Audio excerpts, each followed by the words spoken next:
Good morning, 6th class. How are you all?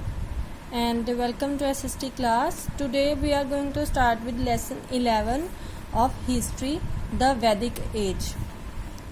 You might have heard of the four Vedas as the sacred books of Hindus. They are the Rig Veda, Samveda, Yajurveda and the Atharva वेदा. आपने चार वेद के बारे में सुना होगा जो कि बहुत ही पवित्र बुक्स माना जाता है हिंदू धर्म में, और ये हैं ऋग्वेद, सामवेद, यजुर्वेद और Atharvaveda. Rigveda is the oldest book in the world. It is a collection of hymns, mantras in the praise of nature gods. It was not written by one person. Rigveda जो है वो सबसे पुरानी बुक है वर्ल्ड में, और इसमें क्या है, मंत्र हैं लिखे हुए जो भगवान की प्रेज में लिखे हुए हैं, और ये एक पर्सन की नहीं है लिखी हुई. Hymns written by several scholars rishis over a long period of time were included in it. Several other books were written after the Vedas for a long time. Some of them are commentaries on the Vedas, the others explain the rituals mentioned in the Vedas, and others are works of philosophy of religion. They are called the Brahmanas, Arnaikas, Upanishads and the Sutras. Together they are known as the Vedic literature. The long period when these works were composed is called the Vedic period. It is divided into two parts. The first is the Rigvedic or the early Vedic civilization, and the second is known as the later Vedic civilization. तो जो मंत्र इसमें लिखे हुए हैं ऋग्वेद में वो काफ़ी सारे ऋषिज के द्वारा लिखे गए हैं, और काफ़ी लंबे टाइम पीरियड में लिखे गए थे ये. और बहुत सारी बुक्स हैं जो वेदास के बाद लिखी गई, और उनमें से कुछ में कमेंट्रीज हैं, कमेंट्स हैं लोगों के वेदास के बारे में, और कुछ में जो रिचुअल्स मेंशन किए गए हैं जो उनके रीति रिवाज थे वेदास के टाइम पीरियड में वो, और कुछ में फिलॉसफी, रिलीजन, धर्म के से रिलेटेड. और ये बुक्स हैं ब्राह्मणास, अर्नाइकास, उपनिषद एंड सूत्रस, और इन सबको मिला के इनको वैदिक लिटरेचर बोला जाता है. और जिस टाइम पीरियड में ये बुक्स लिखी गई हैं उसको वैदिक पीरियड बोला जाता है. और वैदिक पीरियड जो है उसको टू पार्ट्स में डिवाइड किया गया है. फर्स्ट है ऋग्वैदिक और अर्ली वैदिक सिविलाइजेशन, और सेकंड है later Vedic civilisation. The people of this civilisation are generally called the Aryans. These people lived in Punjab from the borders of Afghanistan to the Yamuna in the earlier period and gradually spread towards east and south in the Gangetic plains. There is a difference of opinion amongst scholars, but the original home of the Vedic people. Some scholars think that they came to the Punjab from Central Asia, while the others think that they came from the European borderlands in Russia. Most of the scholars now think that the Vedic people did not come from outside and the Punjab was their original homeland.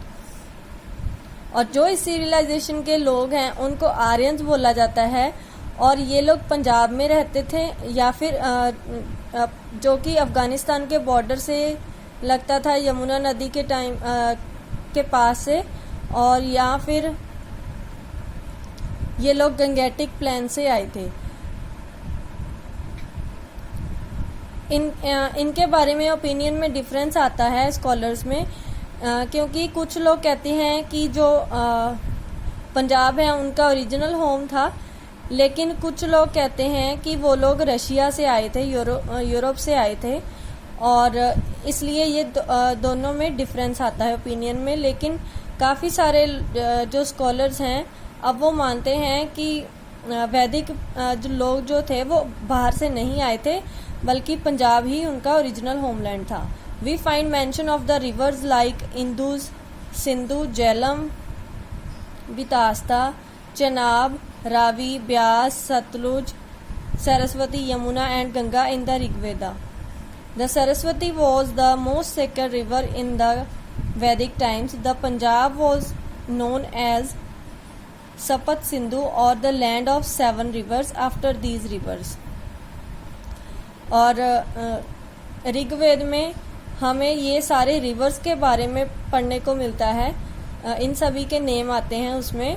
और उस time पे सरस्वती को बहुत ही पवित्र नदी माना जाता था, और जो पंजाब है, पंजाब को सप्त सिंधु बोला जाता था, जो कि 7 रिवर्स का land.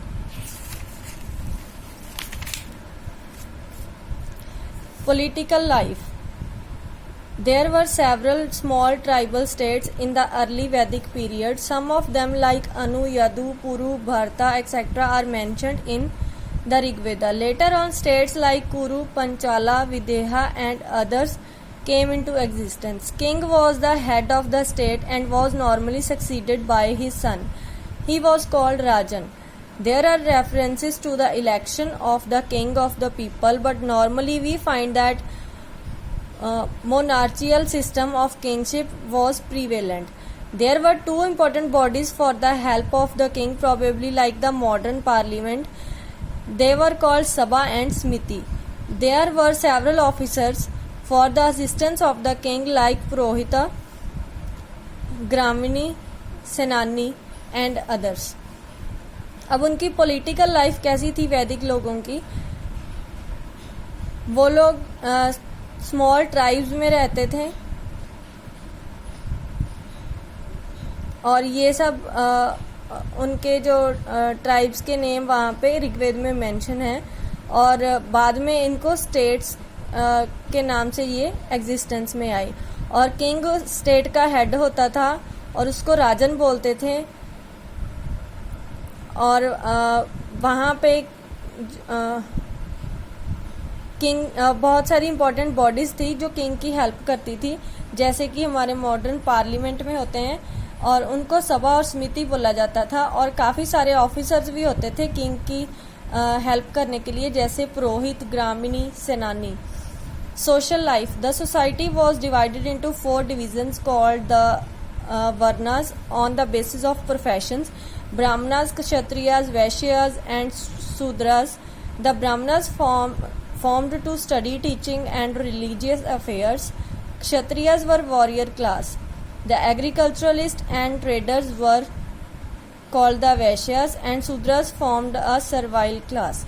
The caste system was not rigid in the early Vedic age, but later on it became hereditary and rigid. People lived mostly in villages, though there are references to fortified cities. This indicates that big cities also existed in the Vedic age. और society को उस time पे 4 classes में divide किया गया था, जिनको वर्णास बोला जाता है. ब्राह्मणास, क्षत्रिय, वैश्य और शूद्र. ब्राह्मण जो थे वो उनको स्टडी और टीचिंग और धार्मिक अफेयर्स, धार्मिक कामों के लिए था. और क्षत्रिय जो योद्धा थे वो, और एग्रीकल्चर और ट्रेडर जो थे खेती वगैरह करते थे और व्यापार करते थे, वो वैश्यस. और शूद्र जो सबसे नीची जाति बोला जाता था उनको, जो कि काम करते थे. जो कास्ट सिस्टम उस टाइम पे बहुत ही सख्ती में से नहीं माना जाता था अर्ली वैदिक टाइम पे, लेकिन बाद में उसको पूरा ही सख्ती से फॉलो करने के लिए लोगों को मजबूर करने लगे थे. जो लोग विलेजेस में रहते थे वो बाद में सिटीज में जाने लग गए. Families were the lowest unit of the city. Father, mother, children, sister and brother generally lived together. The eldest male member was the head of the family. Women enjoyed a lot of respect and freedom in society in the Vedic age. They were educated and had the right to marry by their own choice. और family सबसे lowest unit था society का, जिसमें father, mother, children, brother, sister सारे इकट्ठे रहते थे. और जो मेल मेंबर होता था सबसे बड़ा, वो हेड होता था फैमिली का. और वोमेन को उस टाइम पे बहुत ही रिस्पेक्ट और फ्रीडम थी वैदिक एज में. वो उनको पढ़ाई करने का और शादी अपने मर्जी से करने का हक दिया गया था. That's all for first part.